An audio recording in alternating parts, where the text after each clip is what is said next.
I'm so honored to be asked to read before we're here for the main event. Siobhan, could we just clap for her one more time?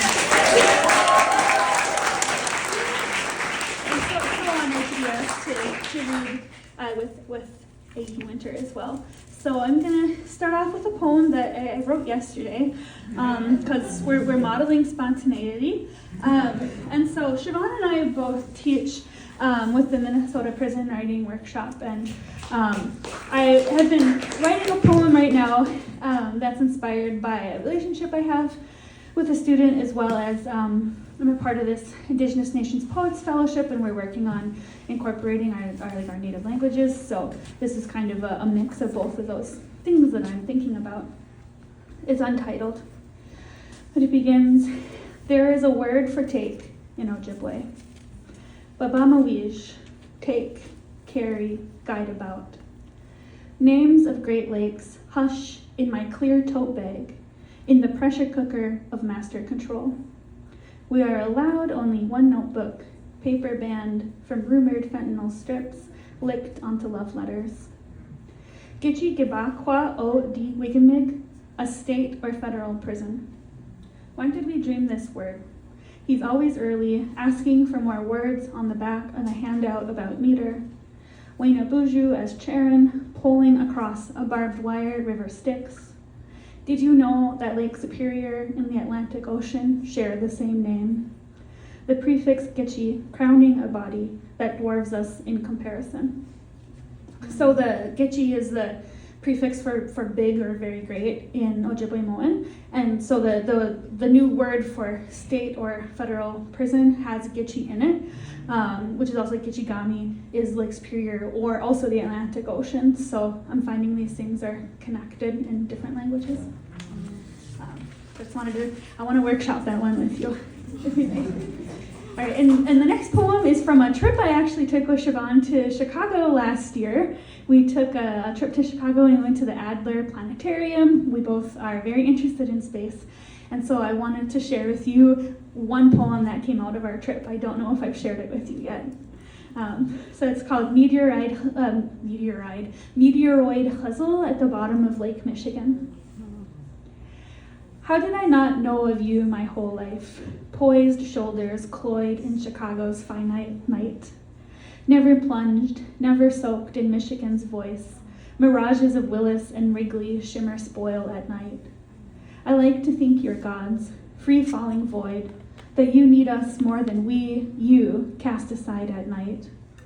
In newspaper headlines, you're christened disaster, but I want your water to be mine, Jasper at night.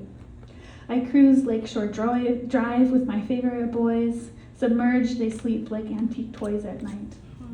One day I'll find you with my feet, toe-stubbed and joyed in my own schadenfreude, metatarsals alive with fallen night.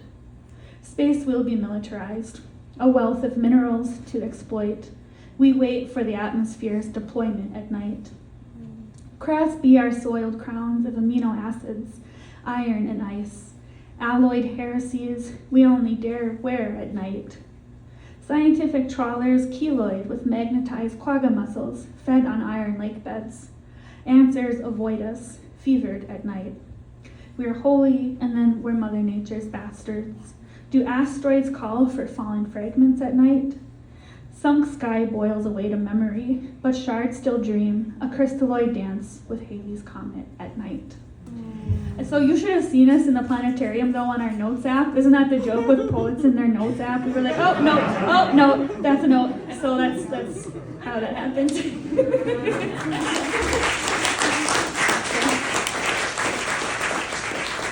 All right, I got two more quick ones. This next one is just called Dobbs. I think we can all understand why we might write a poem about Dobbs. It's snowshoe hair, brown for the summer, paints quick circles around the barn. Her twin uteri, baskets, 2 litters at once, conceived and delivered in the same day, inflamed with roses, embroidered with fireweed. The TV says all women want to feel just like her, heavy waiting, those that turn white for the winter, glare like paint chips in muddy solstices, aged surfaced, scraped from the body of a shed or house. A congress of foxes gather near December puddles, moonlight snared in their teeth, the pearl of a railroad crossing, waiting to be touched. Anointed hair, reluctant saint, I won't let them catch you. We can be empty together, furred and burrowing. I know our meat is good, velveteen. I know guilt like you know, the speed of burst oracles. All they want is inside the house of guts. One thread unravels, the tapestry horn of roses. Undone, don't weep. Anything grows again, hidden in your warren when all eyes turn to the burning trees. And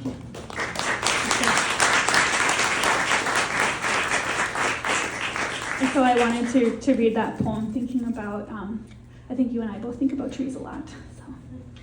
And the last poem that I'm going to read is forthcoming in a forthcoming anthology in 2025. It's edited by Ari Tyson and Ty Chapman, called All Power to the People, YA, young adult poems, like reckoning with past, present, and future of policing.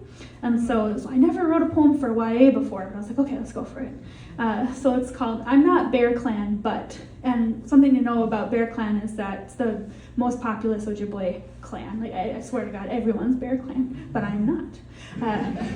I'm not Bear Clan, but so many of my friends are. In their heart songs, they carry ancestors who used to be our community protectors, walking the village edge and searching as much for plant medicine as they did for danger.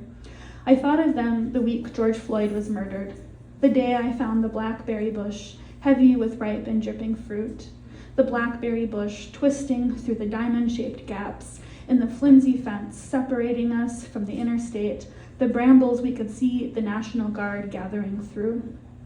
Fruit dropped everywhere that spring, crushed and staining both the sidewalk and the boot, unnamed, ungathered, uneaten. Bear Clan is the most populous clan, and in this way, the responsibility to protect and heal was everybody's business. As in Misquabimij and Miskomin, willow bark and raspberry leaf, Gijik and Odeyamin and Gizasubagoons, cedar and strawberry and purple coneflower. As in, there are as many ways to protect your community as there are tender green roots at your feet. I dream your ancestors handing mine a bundle of sweet medicines, our hands softly touching. And this reminds me of you. Okay. I dream our ancestors fierce with the strength and love of a mother bear, and then I dream ourselves like that, the good ancestors we must become.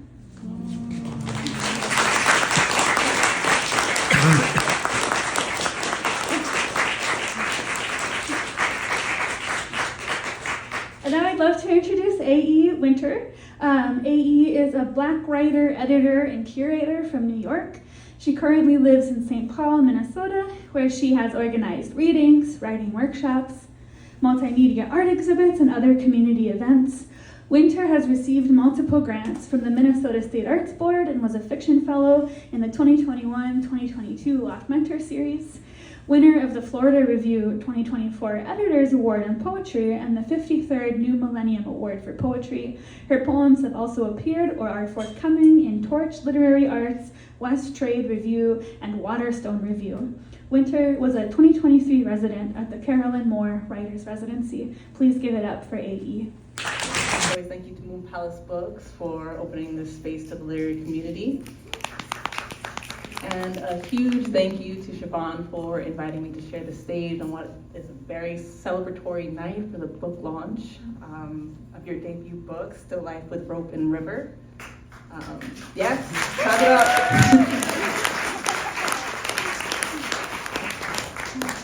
And I can't wait to hear you read, but I'll hold on to the mic for now and I'll share a few poems.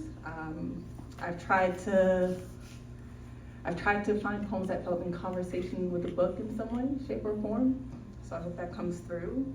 And I'll start off with two poems that are from a series called Nature Poem for a Little Black Girl, and really grappling with the idea of how much we belong in nature and how often Black people are pushed out of that space. Mm-hmm. Nature poem for a little Black girl, with her chunky twists bound by glassy pink baubles, clacking as she waddles down the tummy of a hill. Here the dandelions surround. She calls them little lions, spears of yellow, white down found and plucked, scattered by a tiny wet roar, a wish nobody will remember. Now the sound of her mother reaching, baby, careful. Small things never are. Brave little dandelion seed head child, with your rebel twist unraveling, your budding crooked buck teeth, grass stains on your tiny knees. Let us stay here, sweet girl, on this small mound of earth where your mother still pulls the loose hairs neat, and your biggest fear is the buzzing before a bee sting. Sit, sweet girl, here in the empty smile of a swing. Let your mother push you a little closer to God, bloom your laughter under the sun. Let your ancestors kiss that tiny forehead, salt slicks smelling like cocoa butter and outside.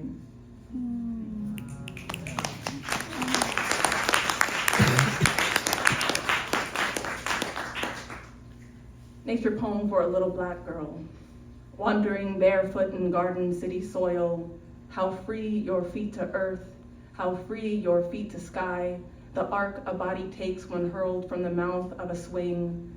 Brave girl, dandelion in your hair, how loud your laughter, how wide open your mouth, joy catching in the seams of your exposed teeth. I want to leave you suspended here, with an entire kingdom above you. Your tender 13 mid-sky with birds and bees and God's omniscient eye. But you'll come down, sweet child, break the bell as all little girls do.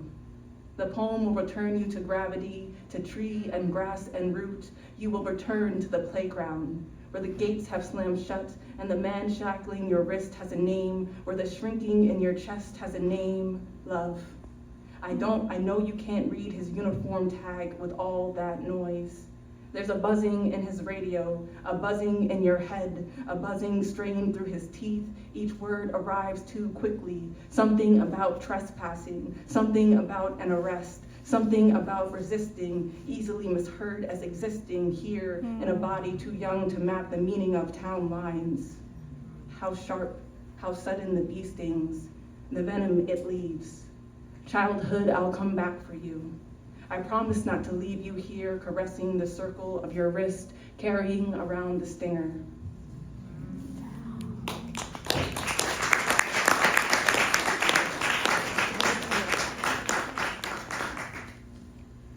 This next poem is Haley. Pretty no, maybe it'll be gold.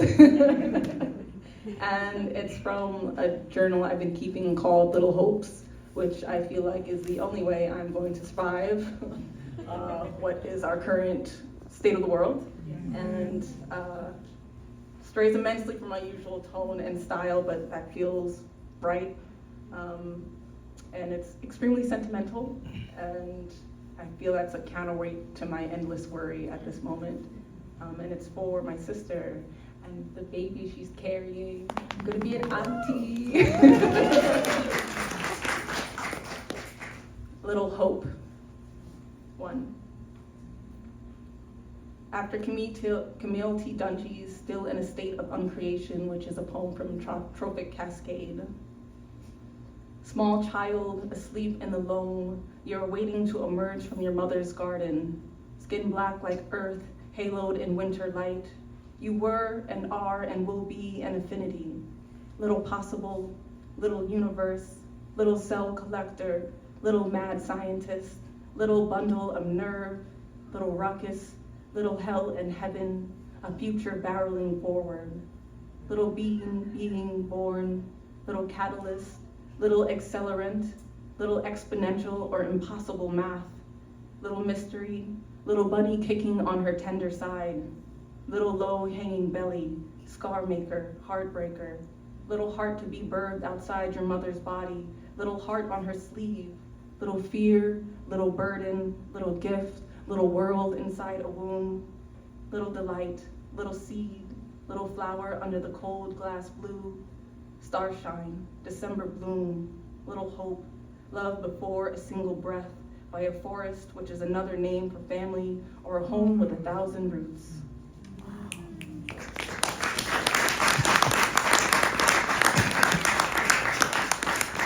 Can't wait to read the baby that poem. And as I've been thinking about, I'll end here with this final poem, and as I've been thinking about kind of the ways that the life rafts that I'll need in the world, I think a lot about mothers, especially Black mothers, and the power they hold and the resilience. And so this is a sort of ode to my mother. The Ark. And if, while making a womb of the soil, while watching bees brush through a tango of violet blue, planting another lace-capped child, and if, while pruning the dead, while making room, a woman emerged from the garden, skin black like soil, haloed in summer blooms. And if the woman spoke through her celestial mouth some unnatural truth, my mother would unfurl good as any flower leaned into the warmth of creation. And if God said, a flood is coming, you must save 2 of every animal, she would not question the glass blue, the sun dripping its oiled heat, oil pulling her sweat. And if we were the animals, a pair of doe-eyed sons, 2 dusky-eyed daughters, my mother would build an ark of her body, spoon us back inside her womb. And if the flood lasted 11 long years, the boat of her would shoulder the endless cloudburst, bear its lightning, its wild wound, shelter the children.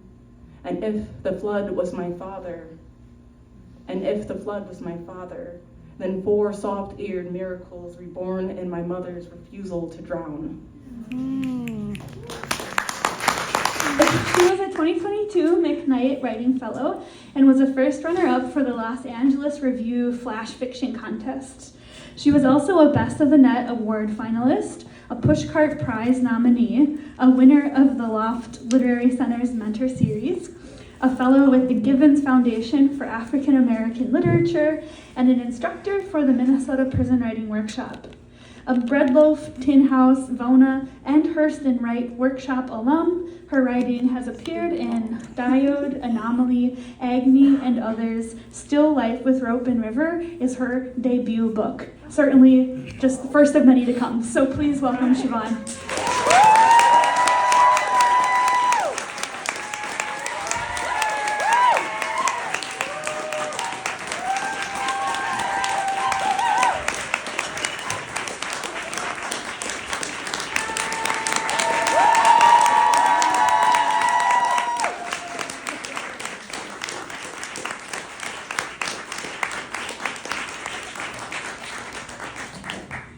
Y'all gonna make me cry before I even open the book. Ooh. Be careful what you wish for. I have some poems from my book that I'll be sharing. We'll see what comes up. There are some poems that I didn't plan on sharing, but after talking to Haley made me feel brave. So you'll hear some stuff that I haven't read before. This first one is called Walthall County, Mississippi. It's named after the county my dad was born in. 1. Ode to the sidewalks that lead to my grandfather's house. My father once told me how his father often pushed him into the street. No traffic to fear in this small town, just white folk mad that a black boy almost brushed the hems of their shirts. 2. Ode to the oak near my grandfather's house. Its branches built for swinging, rope wrapped round its boughs held a cast-off tire in place. Older cousins taught those younger how to lean back before their feet met the grass, how to twist the rope so tight that head spun with each release.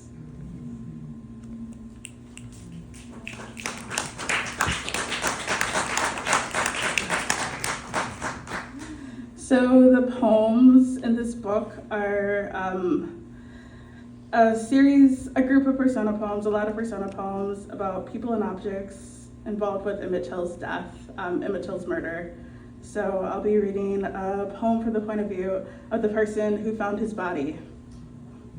This is called BL Mems. Me and my friends were fishing when we saw something sticking out of the water. I was hoping it was a big carp because it was mighty hot and we were catching nothing. I went over to get a better look and I saw a head bobbing about.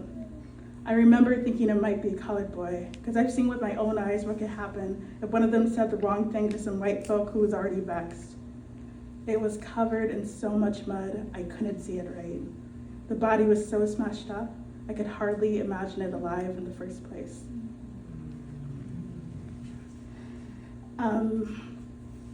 And there are a bunch of poems called Legion. Think of Greek tragedies and think of the chorus.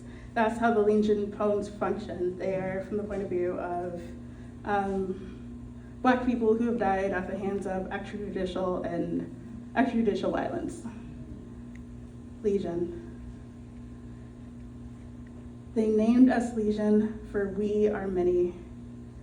Some died soaked in sap with halos of leaves. Some left no body at all, only curses to know we once were.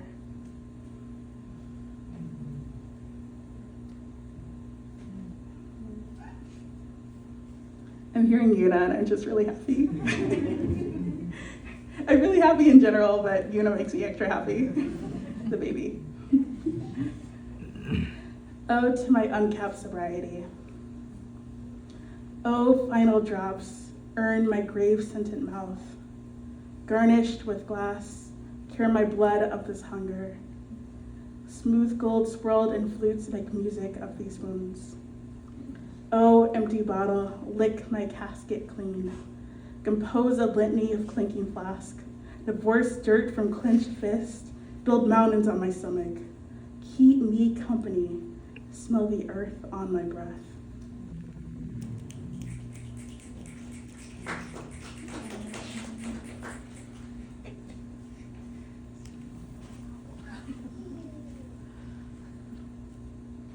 Oh, to the river as it comes undone.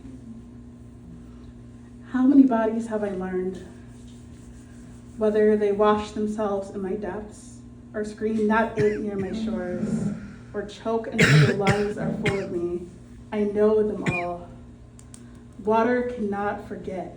It is brought into homes. It is cooked with food it consumes.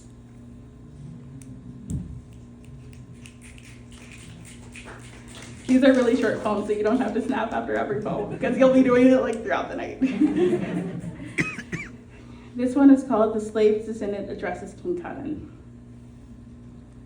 You watch me harvest cotton dresses from discount racks, pleased by my labor. You delight when I write on my grandmother's hands, the time they tore like loose seams after a day in the fields. You occupy my bed, my shirts, my country's closets. Slaves would be shamed to know their seed writes to them, wrapped in quilts made from their sweat. Shamed to know I buy fresh sugar cane because it tastes like home. I write more, my hands shake, my tea made too sweet misses my mouth.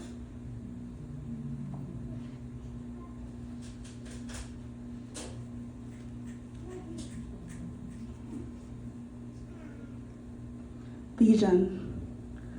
They called us filth, for we were born black like rot. We build our kingdoms in the dirt.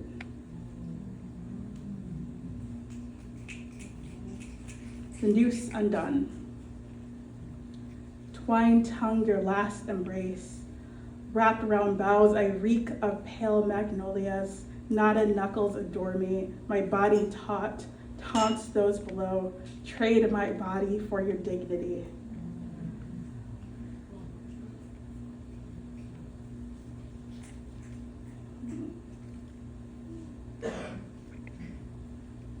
The cotton gin recalls Emmett.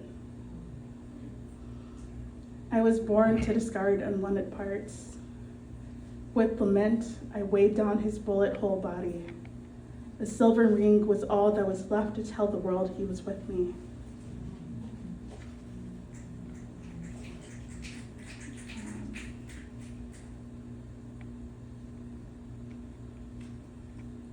Death's to-do list. Being black is waking up one morning, then not. Being black is a quickened timer nailed to your chest. Have a nice day means rest and peace, or police custody, whichever comes first. Death relishes its to-do list. Make the bed, Breonna Taylor. Go for a run, Ahmaud Arbery. Pay the bills, George Floyd. It takes work to keep this body breathing when the world says I breathe too much. Legion.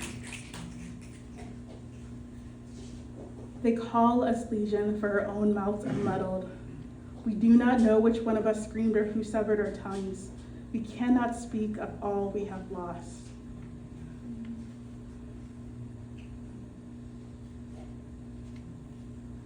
Pike County, Mississippi. This is named after the county my dad grew up in. 1. Ode to cousins almost forgotten. Red maples sing your names. Which branches bore your bodies? Limbs heavy with stolen fruit, your own limbs tied behind backs, gloves abandoned at the ground next to a grieving shoe, laces undone, shine to perfection the night before, your faces reflect on its ink-black shell. 2. Ode to the rope found near my grandfather's house. You've done your job, you artifice.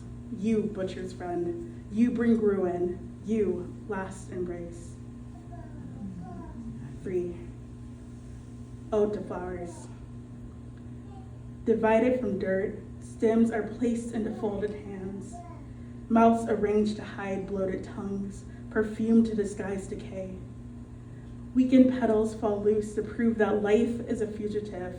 To breathe is to steal, to exist is to expose, even for the lovely, even for the young.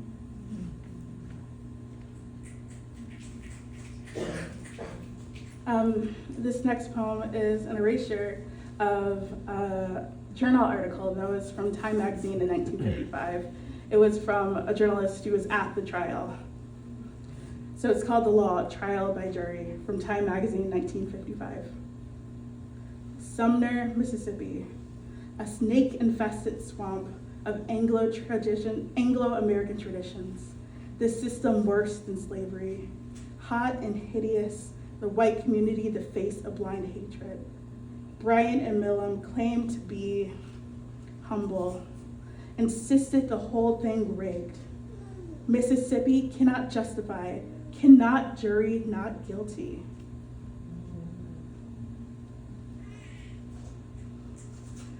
This poem is from the point of view of the Jet magazine staff who published the picture of Emmett's body. Jet magazine staff, for immediate release. When Miss Till asked that we publish pictures of her dead son, we thought she was out of her mind. What kind of respectable magazine would print photos of a child Mingle's corpse? We encouraged her to write a nice eulogy, or even find a magazine more willing to show this violence out of control. But we realized that was the point, to show how this violence is out of control. The judge, the town, the entire world, it seems, is out of their minds. The world must know. Emmett's story must be told right.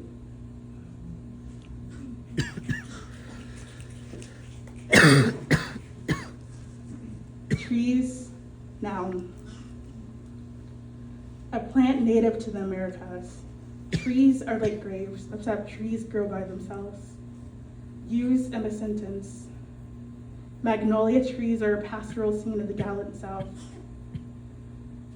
Or, that tree across town has the best pears, but after last summer, I won't go near it. Synonyms: uncle, cousin, brother.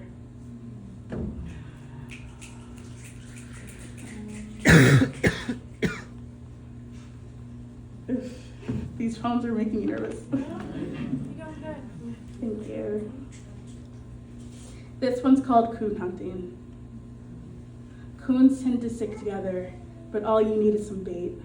Food a coon baby works to if you can catch it. A coon's been sticking his head where it doesn't belong, keeps making a mess out of things, spreading trash all over. If I'm lucky, I'll catch a whole bunch of coons, wipe out the problem before more coons start to notice. I'm just doing what I have to do. Those coons won't take over if I have a say. When I see them up on their oaks with leaves shaking, They know, I know, that's where they belong. How am I doing on time? Well, it's my own book release, right?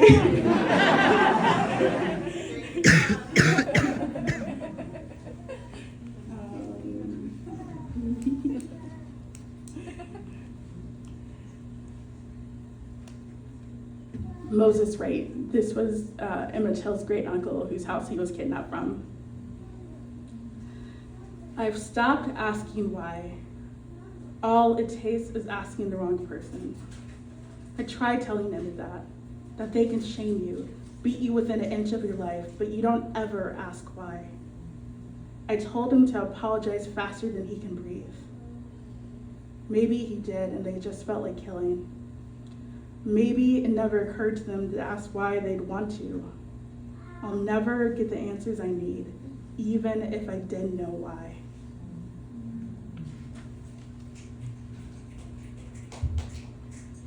To be soft. My grandmother's hands were like figs dried in a Mississippi summer. Her scars read like love notes. Calluses born in cotton fields, mason jar lid imprints on her palms, freckled pricks from needles left in purses, burns near her right wrist. She was slow with chicken grease. Sometimes she'd lather dishes and scrub the same cup until the shine rivaled finery seen in the Sears catalog she loved to keep. She dreamt of mansions up north filled with linen only meant for others to envy. Her help would press stubborn shirts and fetch her coat if the wind even whispered of frost. They'd rub lavender on her hands until she was soft as watered earth. They'd clean windows for her to watch lesser women pass by, their hands rough like cracked dirt, thoughts fixed on to-do list, their own overseers.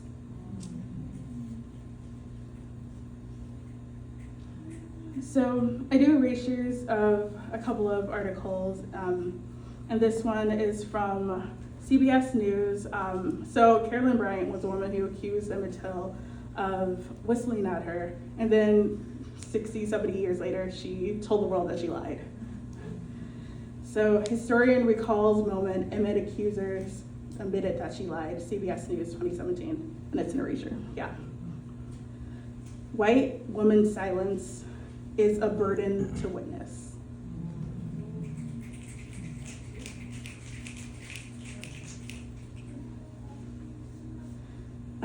This is a weird one. It's from the point of view of a train.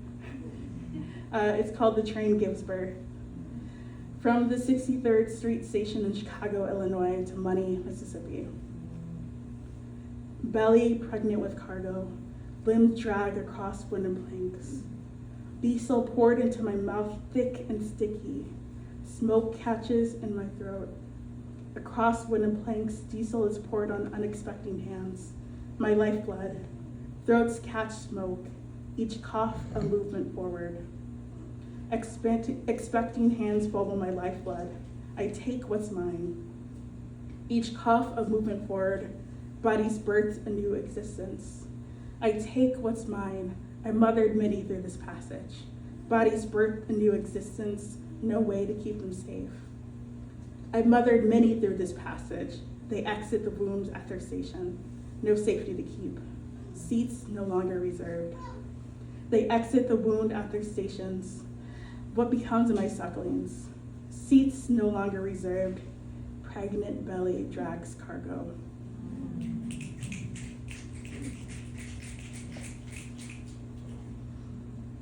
This is an erasure of an article from The Nation magazine called "Why Are We Still Reliving the Nightmarish Death of Emmett Till" from 2016. The Till trial, not guilty verdict, a foregone conclusion. The white race desperate to survive.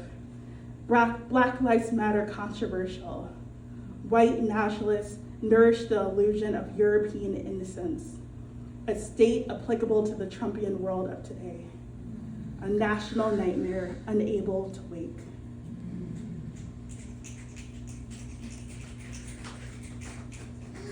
I'll read a few more.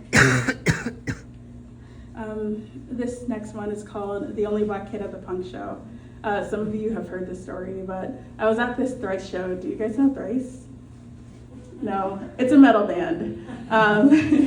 Yeah, so I was at this metal show and I was in my work clothes because I didn't feel like changing. This white boy was like, "Do you even know this band?" Right? So I wrote a poem about it.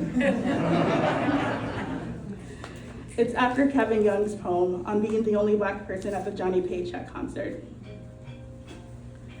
The girl in the Green Day shirt wants to touch my hair. It looks so soft, she says.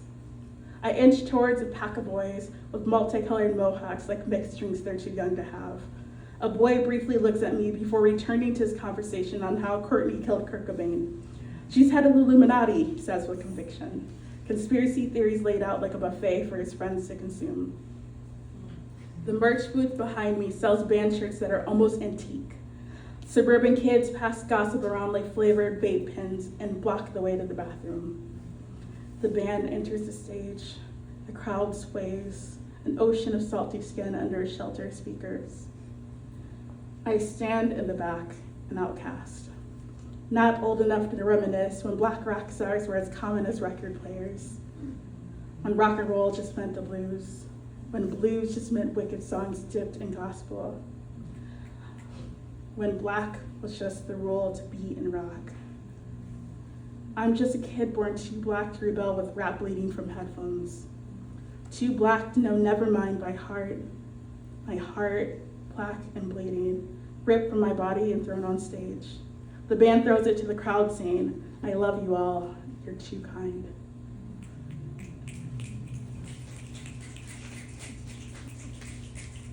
Legion. We named ourselves Legion to make us many. Our willows grow only themselves, not ruined men. We, once haunted, live on land that loves us back. Praise be the planters. My ancestors braided seeds into their hair as they were stored on forbidden ships. As I write this poem on a park bench, seeds kiss my hair and fall on the page. I know this is a shared vocabulary across oceans, across generations, and other measures of time. Like how long it takes for a wave to reach the shore, how long it takes for rings to multiply beneath bark, how long it takes for me to realize when I haven't taken a breath. My lungs a reminder that I'm a dream made real, a seed released.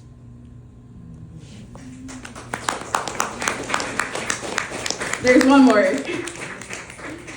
Yeah, this is the last poem I'll read tonight. The backstory is I was a conference organizer for the Queer Trans Indigenous People of Color Conference in 2018. Oh, hi Vic! Vic was one of the organizers with me. And I felt so much gratitude from my community that I did the only thing that I knew how to do, and that was write a poem about it. So repurposed litany. Let us praise how we thrived under war. We've made things that have tried to kill us into fields of sunflowers, gardenias, orchids, and marigolds. When the wind whips leaves from forest, friends we lost enchant our ears saying, "We will come back." Those used to safety discard plants with scars, but it's our grandmother speaking. We are still here. This is why dirt has color. We are born cultivators. When our grandmothers passed, we grew in their place. Let us praise how their gardens sing us home. Thank you.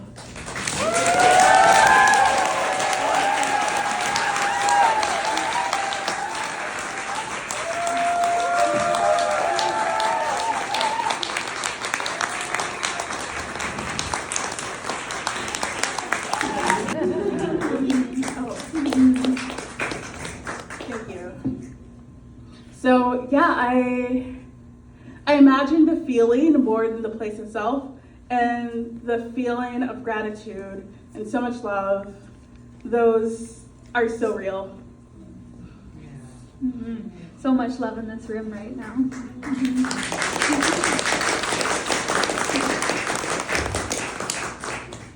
So one thing that I really admire about you and your work and yourself as a person is the role that spirituality takes place in your life and in your work.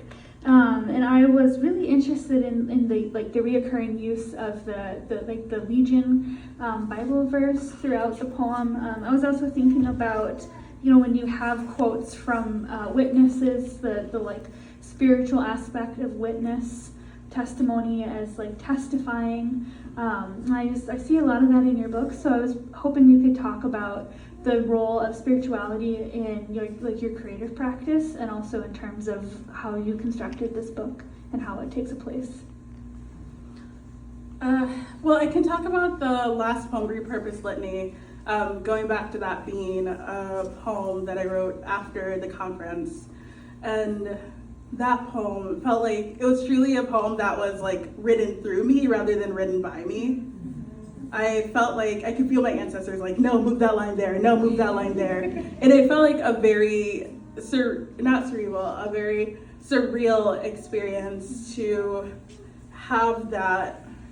And I'm really grateful for it. And I think about the poem that I read right before, Praise Be the Planters. And that was another poem that I felt like was written through me rather than by me.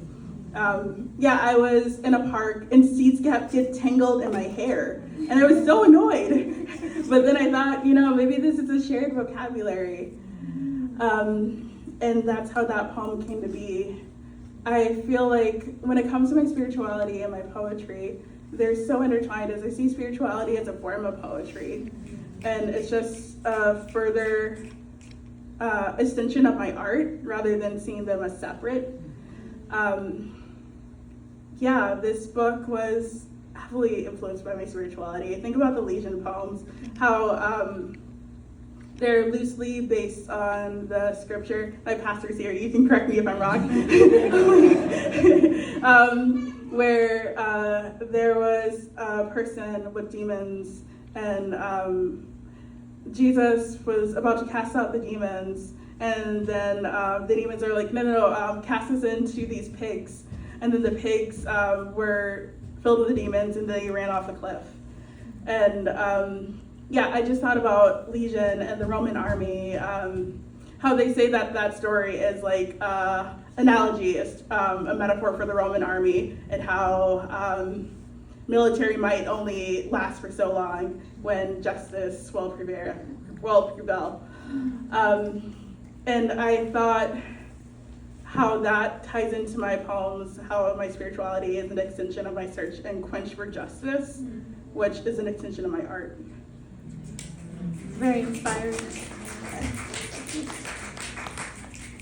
So formally, your poems are very brief, and I think there's a lot of power in brevity. And I was wondering if you could talk about your approach to briefness in poems and kind of what draws you to it as a formal choice.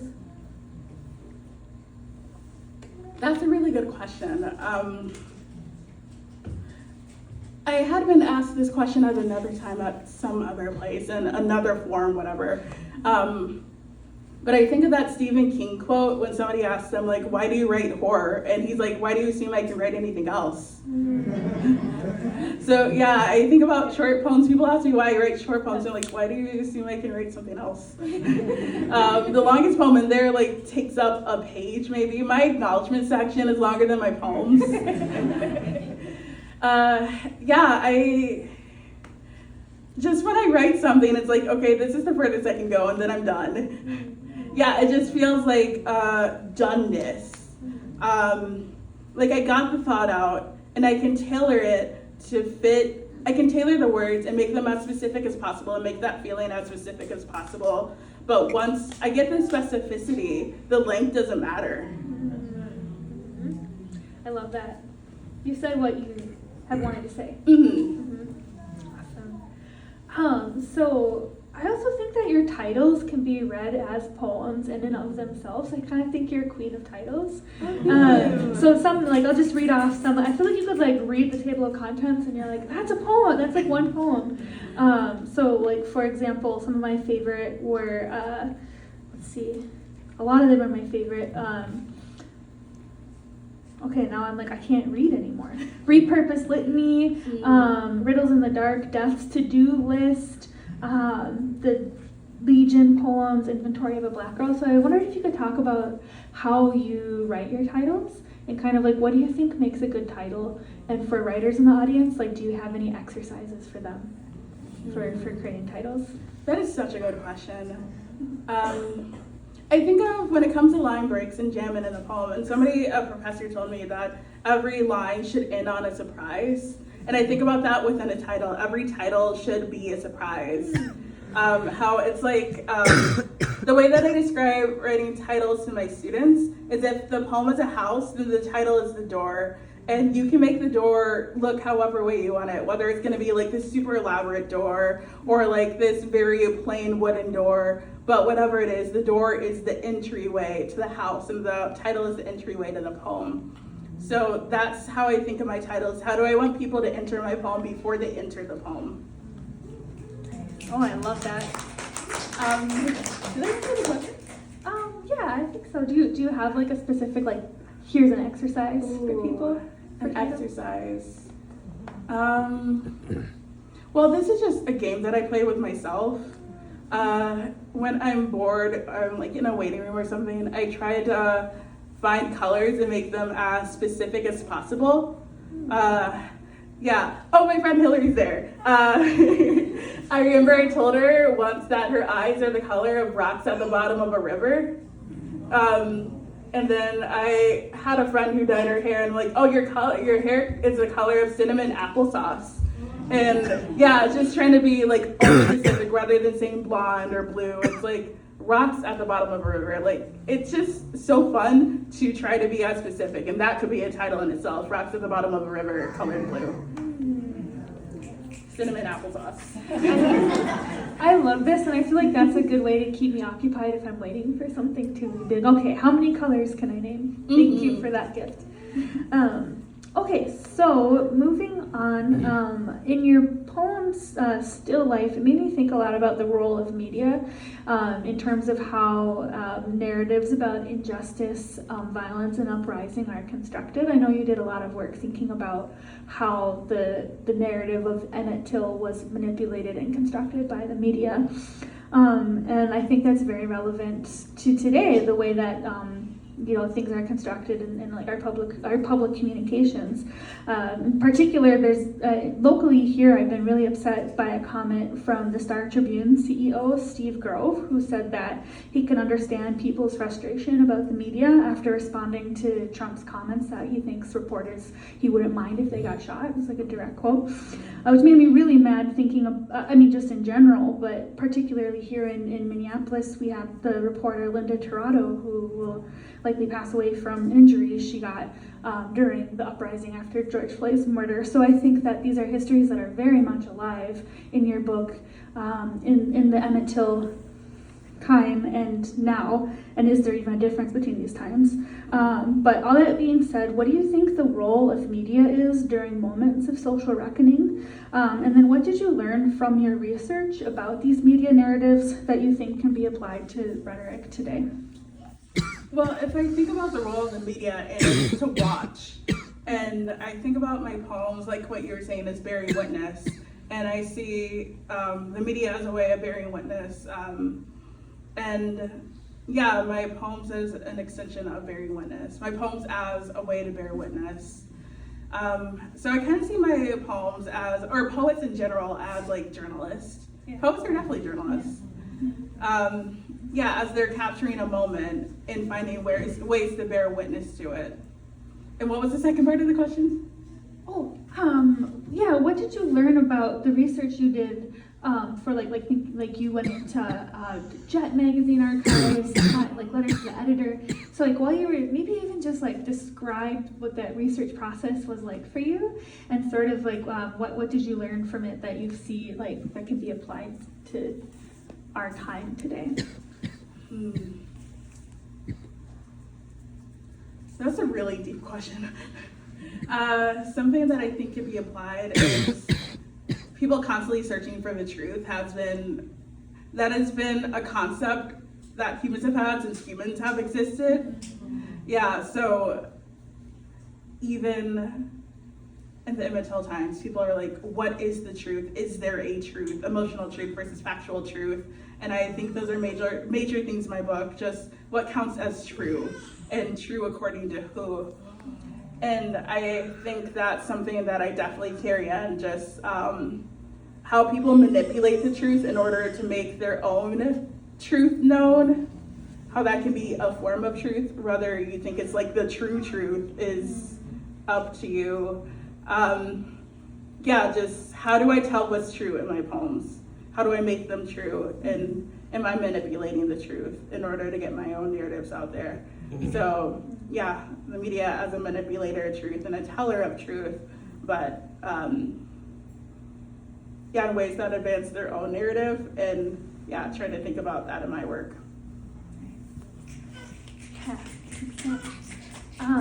One more just kind of observation about like the incorporation of like media and magazine material. I'm really interested in a concerned citizen speak on page 14. If you haven't read the book yet, it's a letter to the editor from someone from Minneapolis to Jet Magazine, basically being like, I don't know why black people are so angry, and can't they just be like civil, blah, blah, blah, from Minneapolis. And I think that there was a lot of resounding messages here today, and I don't think it's a problem that hasn't really like been reckoned with completely in this community. And so it just reminded me that, like, you know, in the North here, we think that we are so removed from the type of racism that exists in the South, when in fact we really don't. And so I'm wondering if you want to say anything more about that, if you want anything about A Concerned Citizen Speaks poem. So that poem, what does it say the date was? May 25th? Oh, is that your birthday? Oh, it's not my birthday. My birthday's in April. Oh, that's right. May 25th. Yeah. Yeah, May 25th. So the Easter egg is that's the day that George Floyd was murdered. Really? Yeah. Wow. So like the echoes of the past, and just manipulating the truth. You have this person writing a letter to the editor of Immatil and saying like, oh, I have never even picked up a black magazine, but everybody's talking about it, so I guess I might as well. And just the way that white people try to absolve themselves of blame by putting it on communities of color, the onus of blame on the communities of color, like, oh, you're being hurt, but if you act out in ways, then you deserve to be hurt. I think that is so relevant for George Floyd and the uprisings, and it's consistently a message that I've seen whenever there are people of color, specifically black people, and just the ways that black people experience violence. Like putting the onus of blame on the black person or the marginalized person, whatever that may mean. And the echoes. Thank you. What time is it? What is time? What is time? Take your time. Take our time. Cool. Nice. All right. Well, your poem on page 23, which you read for us today, it's a persona poem. I won't read the title, but it recalls Patricia Smith's poem Skinhead, if anyone's ever read that poem before. Patricia Smith is a black woman, and in this poem she writes from the perspective of a white supremacist. It's a really difficult, challenging poem, and I heard echoes of that poem in one of yours, and I was wondering if you could talk about how you take care of yourself when you write these poems from these perspectives, and anything you might want to suggest to like other black writers, other BIPOC writers in this room who might be thinking about writing these topics but are wondering how to proceed and take care of themselves while they do so. That's a really interesting question, as I have heard it before, and my answer is, I guess it's a form of, what's the word? Not disembodiment. Disassociation. Yes, disassociation. That's the answer. But the way that I feel is I know I'm not a white supremacist, so those voices were the easiest for me to inhabit. It's just like, let me think the opposite of what I'm actually thinking. So it's like, I didn't feel like I needed a lot of self-care in that way because it was just so far removed from what I actually think. But when it came to writing poems about my dad or writing poems about like Black femininity, and yeah, those poems hit a lot closer to home. But the ways that I advocate for self-care are pretty common. Drink tea, take naps. There was a professor I had at Hamlin, Katrina Vanderberg, who had really helped me to expand my definition of poetry or a writing practice. She's like, eating good food, that counts as your poetry practice. Taking a nap counts as your poetry practice. And it's like, how do you be a good writer if you're cranky? So yeah, just doing all these things to make yourself a healthy and happy human being is part of my writing practice. And I send it all to you. Do what makes you feel happy. Writers don't have to be miserable. Exactly. Awesome. Well, I am going to transmit a question that I asked. This is not my question. So Siobhan and I share some students at a correctional facility, and I asked them if they had a question for her today. And so to backtrack, Siobhan had created a packet of photographs from travels that they took and brought them to the class, and they wrote poems for you from that packet. So they wanted to ask you, have any of your travels inspired you in writing this book? Well, I can't take full credit for the packet. It was Bo. Bo went to Ireland, and then I went to London, and we were able to combine it and hand out the packet to our students at Faribault Prison. I won't say my travels particularly inspired me. I read this concept in the New York Times, which I had already sort of embodied, but the concept of going on a wonder walk, where you just go outside and walk and you try to find something wonderful, or just something that inspires wonder in you. And I didn't have a name for it, but I realized I had been doing that, and now that there's a name for it, it made it all the more relevant for my life. So I think that photojournal that I gave to my students was just a really long example of a wonder walk, me going around London and like, what do I find wonderful, and what could my students also find wonderful from what I find wonderful? And that leads into my next question is, how does teaching inspire or inform your creative practice? I love that question. I tell my students, actually a couple of my students are here, can you stand? I just want to celebrate you. And I get to.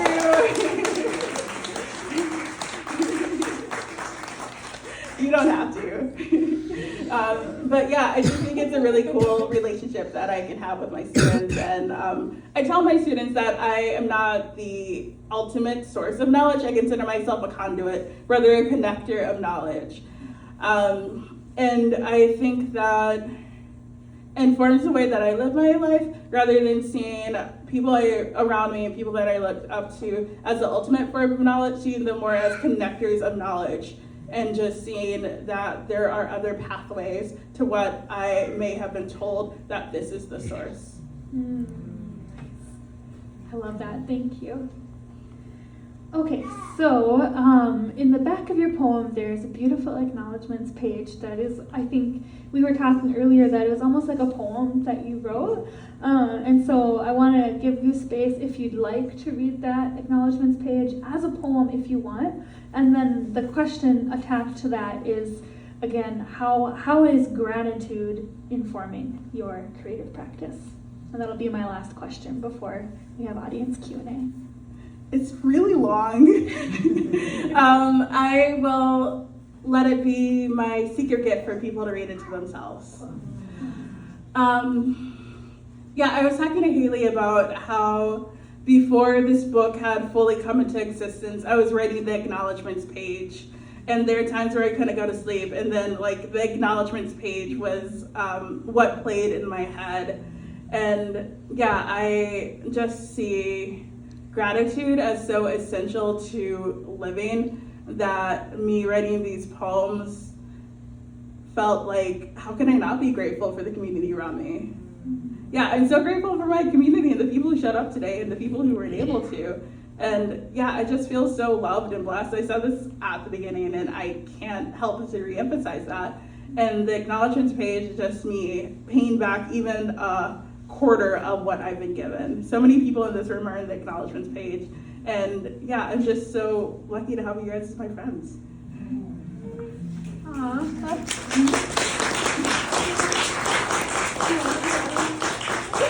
The poem that came to me first was the poem from the point of view of the river.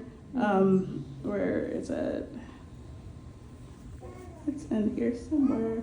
Oh, to the river as it comes undone.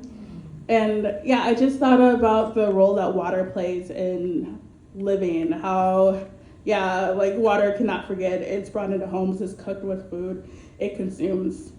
And how all of us are made out of water. And yeah, it just felt like such a relevant poem to start a collection with, or mentally start a collection with.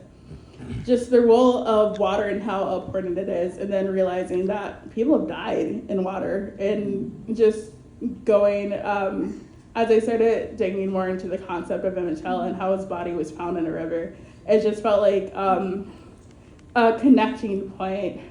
Water not forgetting, and people being in water, and the water still not forgetting. People dying in water, and the water not forgetting those deaths. Like the water having a memory of that. The last poem I think that I wrote was the Concerned Citizen one. I recommend that people read it. It's a hard one to read, but it's definitely one of my favorites. And just going back to the idea of putting the onus of blame of people of color.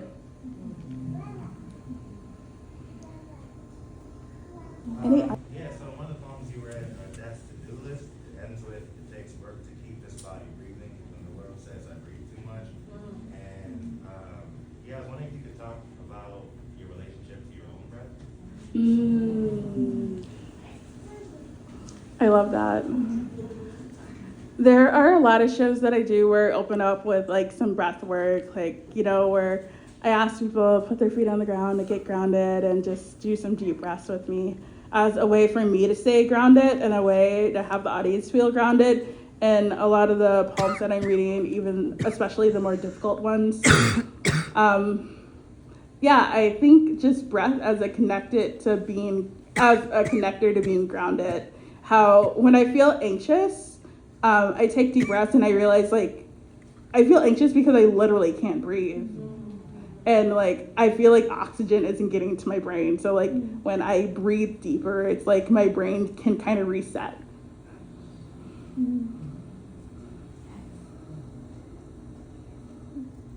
Yeah, Hillary? When I was reading a lot of your poems, I was struck by, especially as you've noted, the poems are, tend to be pretty, short and excellent, and everything. And I noticed there was often a sense of scale with each of them, despite how short they are. Sometimes it will start with perhaps an object or perhaps an observation, if it's a person, that connects very quickly to something of huge scale, showing almost the interconnectedness of things. My question to you is, when you're writing these kinds of poems, when there's this revelation of scale, how do you, especially at me as a non-writer and everything, how do you as a writer know when this is it, this is the destination I want the poem to be? How do you know when you've arrived at the destination, when things can scale and given your love of astronomy, the scale could be quite vast. That's my question. Sorry, it's a bit odd. That's a really good question. The answer is I don't know. The most honest answer. Writers, like, when do you know when to stop? It's like when I feel like it. When I feel like it's done, I guess. Maybe that's a way of me connecting with spirituality and ancestral knowledge. I know when a poem is finished when it feels finished in my body. Yeah. So congratulations again on this lovely collection. I know that you write a lot about your family in the pieces, and I'm just curious. I know you have family here as well. What's the reaction, and how do you navigate when you're writing about folks that you love, but was the last part? Difficult ways or easier ways, just how do you navigate very much for people that are relatives and whatnot? That's a great question, Sapira. Well, my mom's here. Yay, Mom!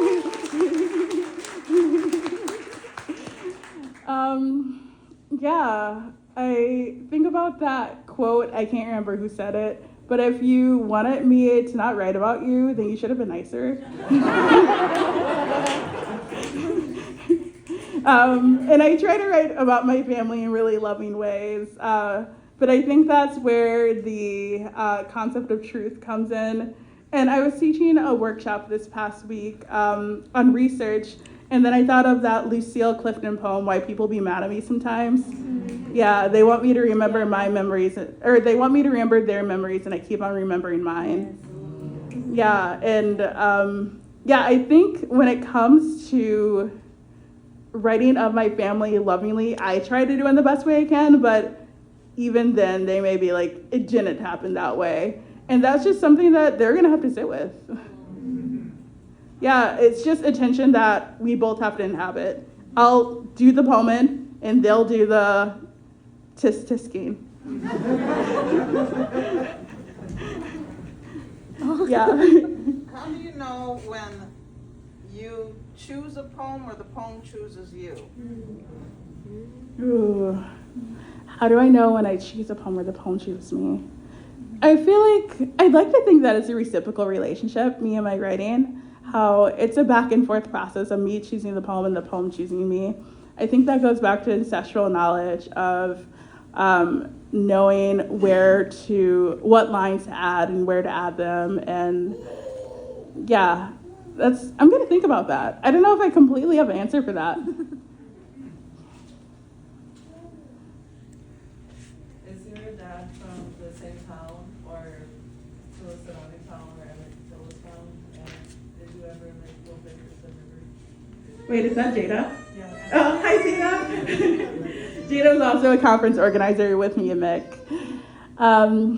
Yeah, I haven't been to the town. My dad is from like 3 hours south, which in the state of Mississippi isn't that big. It's a gigantic state. But yeah, I feel like small towns kind of repeat themselves in some way. How you have the feelings in one small town and how that bleeds into the next town. But I think that just goes into the concept about how borders are kind of imaginary. So even if I haven't been to the town where Emmett Till was killed, I feel like I've been to towns like it. That's really interesting. I like that Mm-hmm. mind frame. Mm-hmm. So I don't even know how to phrase this question, but so at some point in time, you decided to write this book, and then I assume mass majority of the poems for this book came after, but are there a percentage of poems that were written previously in life that you just knew fit this book and then added them to it?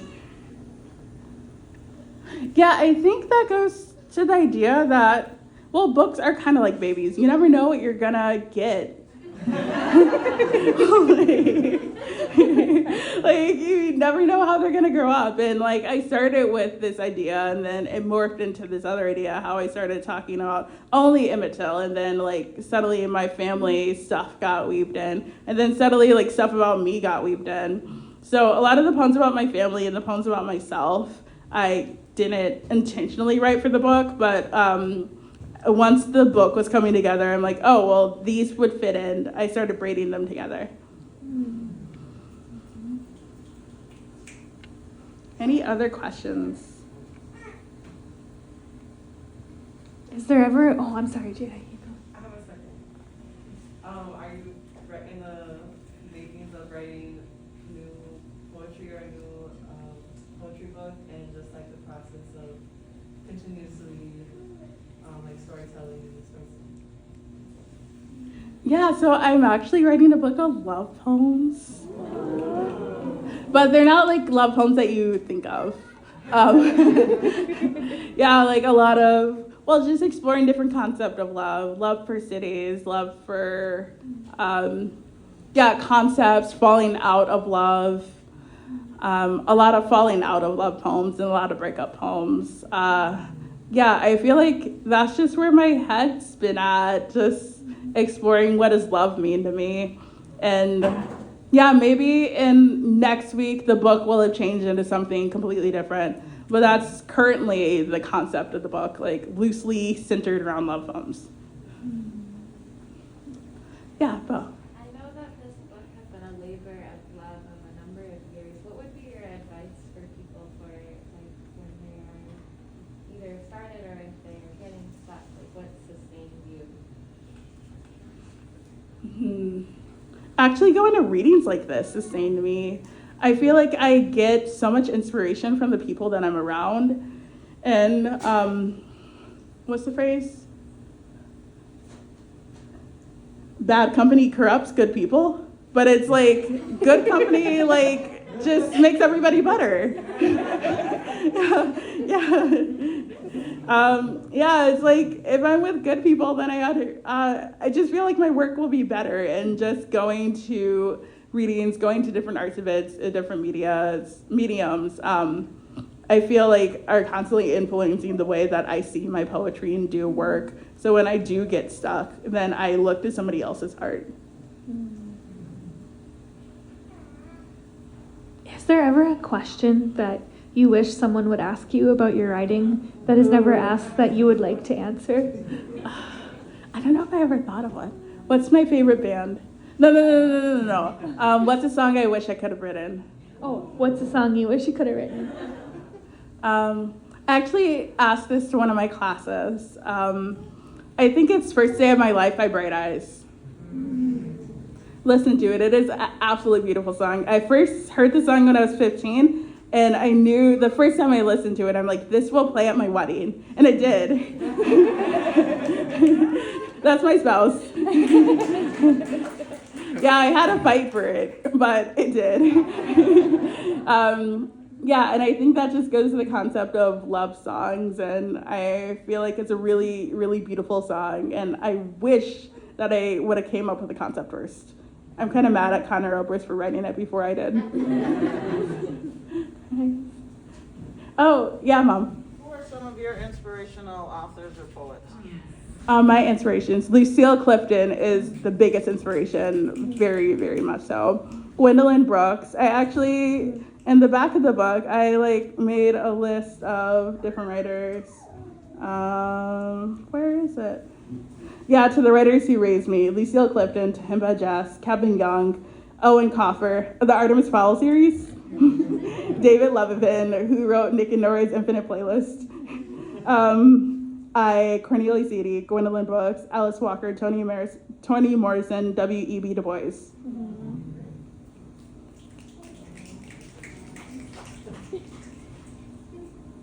Anything else? Any burning desires? Can you say how Du Bois inspired you? The very first thing that I ever got published was part of it was a contest, and they asked, write about your experience being a Black woman. And I was thinking a lot about Du Bois's book, The Souls of Black Folk, and how the book opens, what does it feel like to be a problem? And I wrote for the essay, to be a Black woman, you're always expected to be something rather than just be. And Souls of Black Folk has constantly influenced the way that I see the world, specifically that phrase, what does it mean? What does it feel like to be a problem? How do you support yourself in writing when you're afraid of what people are going to say in response to what you have to say? You guys ask such good questions. I feel like there are a lot of poems of this book that I was really afraid to put out in the world, but I don't think I'm not afraid. I just have to deal with it. Hold the tension. I have to hold the tension of being afraid and recognizing that other people may not receive the poems that I'd like them to be received.